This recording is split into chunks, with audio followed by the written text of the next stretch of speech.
Mimi ni mtu wa kazi, si mtu wa majungu. Wala sitaki kabisa majungu. Ni mtu wa kazi.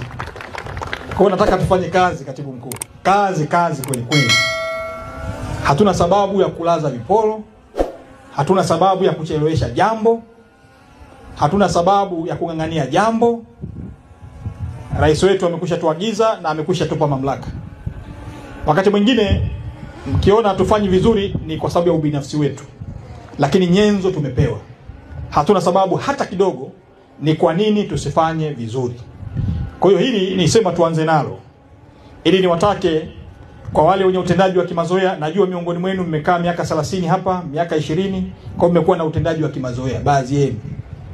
Lakini wengine wanafanya vizuri. Pamoja na kwamba wamekaa miaka mingi, bado wanafanya vizuri sana. Kwa hiyo watakaofanya vizuri mimi nitawalinda kwa nguvu zangu zote. Lakini ukiwa na utendaji wa kimazoea na ukakataa kubadilika, kwa kweli utanichukia.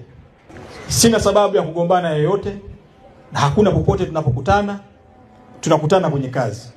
Kwa hiyo ninachowaomba tubadilike.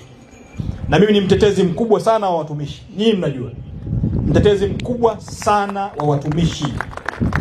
Sitakubali kuona mtumishi anaonewa, hilo sitakubali. Sitakubali lawama zisizo na msingi, hilo sitakubali.